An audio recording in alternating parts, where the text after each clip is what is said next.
Oke teman-teman semuanya, kali ini saya ingin memberikan tutorial ringan saja, yaitu bagaimana cara menghapus program yang ikut startup tetapi tidak jelas asal usulnya. Oke, kita langsung praktek saja. Contohnya di sini saya akan membuka Task Manager ke bagian startup. Nah, di sini teman-teman bisa lihat ini hanya contoh saja. Jika program yang tidak jelas asal usulnya, biasanya tidak ada file filenya. Kenapa program tidak ada file filenya? Itu banyak faktornya, tidak perlu saya jelaskan. Contohnya di sini untuk Depender ya. Jika kita buka ini ada file filenya, begitu juga yang lainnya. Di sini contohnya ada sebuah program ya. Kalau kita ini diklik kanan contohnya untuk Depender ya. Nah ini jika teman-teman perhatikan, kita bisa open file location ataupun kita bisa mengecek bagian propertiesnya. Begitu juga yang lainnya ya. Tetapi ada sebuah program ini contoh saja. Jika diklik kanan misalkan begitu ya. Nah, jika diklik kanan, dia gak jelas asal usulnya. Kita hanya bisa melakukan disable.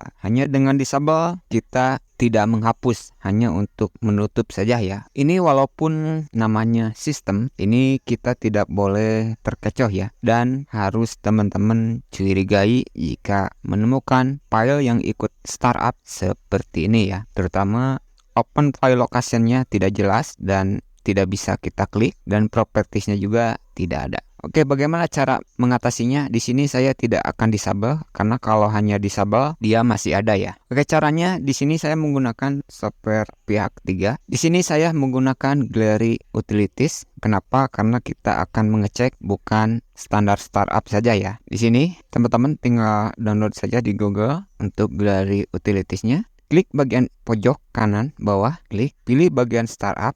Tunggu sebentar, maka ini sudah proses ya. Oke, kita perhatikan lagi yang ini NIM-nya sistem ya. Tapi jika teman-teman lihat ada yang aneh satu, ini NIM-nya berbeda ya. Nah, jika teman-teman ini buka ya, teman-teman bisa mengecek untuk tipenya ya. Ini klik kanan di bagian sini. Nah, ini startup tipnya, ini tipnya registry. Jika teman-teman command line, ini arahnya ya. Lokasi command-nya ini tidak perlu saya jelaskan, dan jika dicek juga ini file ini nggak ada ya di pad ini. Nah, di sini jika kita klik kanan tidak ada ya. Nah, coba kita edit registry. Nah, ini jika kita lihat ini padnya sama ya. Ada di tem ya. Ini hanya contoh saja. Ada di tem. Seharusnya kalau memang ini file system, tidak mungkin ngumpet di file temporary ya. Dan namanya juga berbeda. Sudah berbeda ya. Dan file ini nggak jelas asal usulnya ya. Jadi kalau file system itu tidak mungkin ada di temporary ya. Oke, walaupun ini tipenya registry, kita langsung klik kanan saja ya. Kita langsung delete saja. Tidak perlu diedit. Kita langsung delete.